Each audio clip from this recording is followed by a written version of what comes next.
asked me how do you fill the tank when there's a scape or when you've just finished scaping.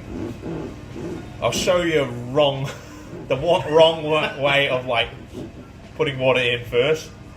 This is the wrong way. You see, literally.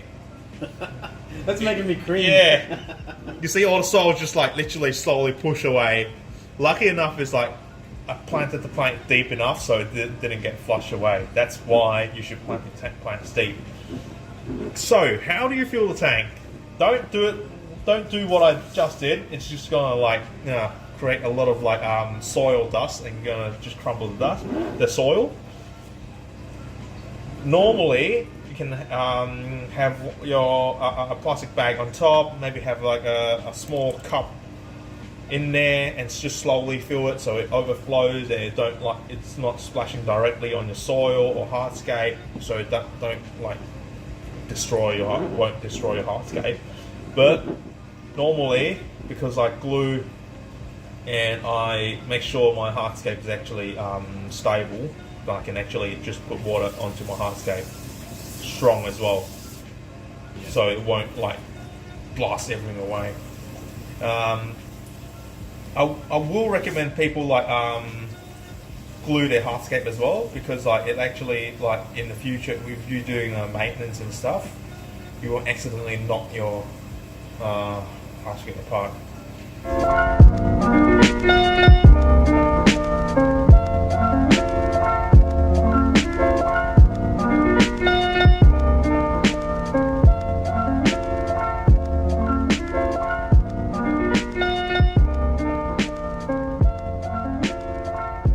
See, like normally there's a lot of small branches or even soil floating up, but like if you spray it damp first, most of the soil is saturated, they won't float.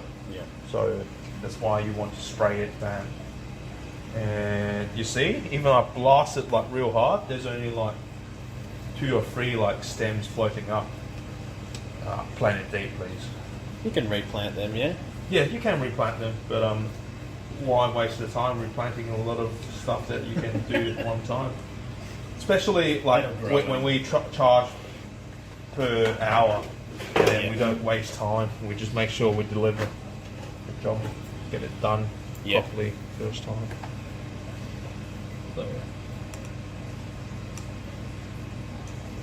So here's a question. Does it matter that some of the roots are showing? No, not really. As long it's in the soil, it will slowly grow back. Some it's going to grow like this eventually. It's kind of like growing upwards. What you need to do is just trim that off. So just to trim off all the growth that's not growing as you like, and then you just like make sure it grows strictly on the ground. That's it.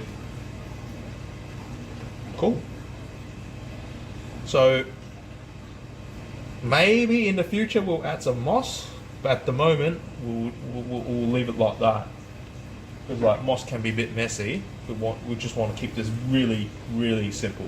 Yep. So again, like what we said, these stuff don't need CO2. They will grow without CO2. Monte Carlo, they will grow without CO2. It takes slightly longer, but it will still grow. Some of the tissue culture ones might melt back a little bit, but they will come back to life and they will slowly carpet. It might take a month or 2 longer than the tank that got CO2. Fern, that will grow without CO2, you don't have to worry about that. Cypress Healthite, same thing with the Monte Carlo. So they will melt a little bit and they'll come back strong. So this tank, this scape, you can call it a low-tech tank. It's amazing to think that, you can create something that looks this good. Already, obviously the plants are still going to have some growing to do. But, as you said, it's low-tech.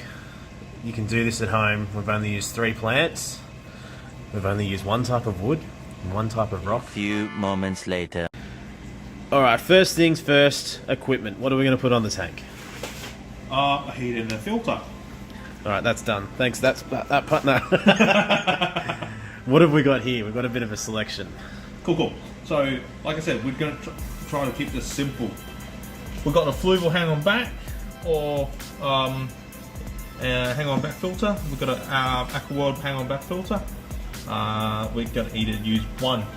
We've got an Aquarel 50-watt heater, and we've got like an Aquasonic 100-watt heater. Entry-level filter. If you want a simple hang-on back filter, which roughly costs you around $30 something, that's the one to go. A fluval filter, you pretty much don't have to do much explaining. Fluval speaks for itself. The nice brand with all the nice cartridges. It comes with really nice warranty and everything. So one thing that I see between these two is this one's nice and simple when you're trying to do water changes to store your media and whatnot, whereas this is a bit more low tech, more basic, yeah? Yes, correct. Yep. And then when it comes to heaters, normally the theory about heaters is like 1 watt per litre, but normally I'll go if it's like a really budget Chinese brand, they're not as reliable heating wise. I'll normally choose a one that is like slightly stronger, and I'll make sure it keeps my tank always warm.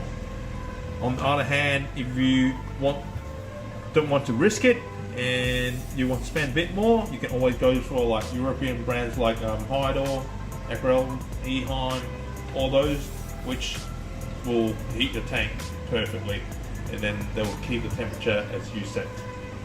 Perfect. So what do we want to use today for this tank? Because I think we can keep it on the lower end at the moment. Yep. As you said, there's more than enough wattage and there's more than enough filtration. Yeah.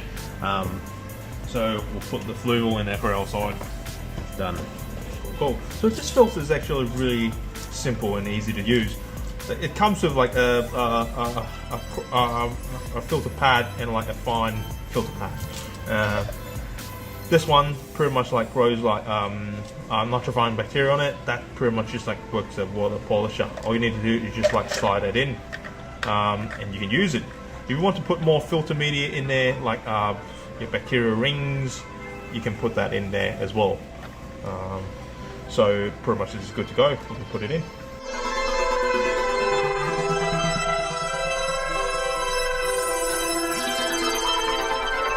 Alright, so this might be a weird question, but is there a theory when placing equipment in an aquascape tank? So for example, you don't want to place equipment in a too obvious a spot that it takes away from all the hard work that you've done on the natural scape. Yes and no. Most of the time, if I'm running a high-tech tank, I'll pay attention to how it brings the CO2 across the whole tank. Does it like reach the bottom level? So if it doesn't, then I'll have to readjust like the outlet. But since this is going to be a low-tech tank for now, we're just going to make sure it looks mint as possible. Yeah. So lucky enough, it's like this is island style. We have a big, massive structure in front. We can always hide the filter behind that and the heater behind that as well. If not, we can always put it over here. It doesn't still looks clean enough. Yeah, I like that. Yeah. So, and then if we can we fit the heater in behind the wood? Yes, we can fit the heater behind the wood. And actually, because the flow is going to like hit the bit of the wood, and it's going to push the heat around the tank as well. So, just hide the hot heater in.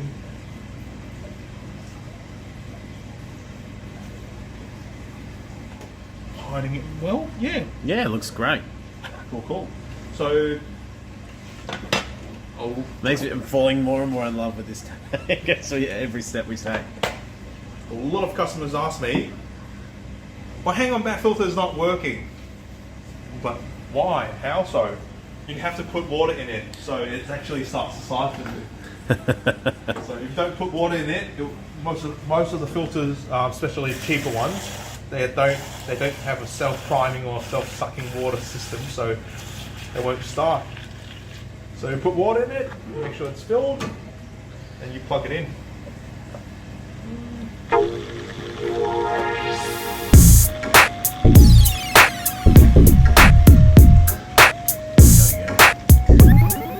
So a lot of people ask me, why is my filter still having some like motor noise or like funny sound? Most of the time because there's like air in that. So all you need to do sometimes is like shake a little bit, make sure it's like there's no air in the filter, and when impeller's like working with air, it's always like funny sound. Yeah. So while we get this to temperature, while we sort of let the filter kick in, we really need to cycle the tank. So tune in next week. We're going to tell you some tips and tricks to cycling a tank. Remember, if you're not subscribed, make sure you are, so you can catch next week's episode. Ring the notification bell, and we will see you when we get some fish. Yay!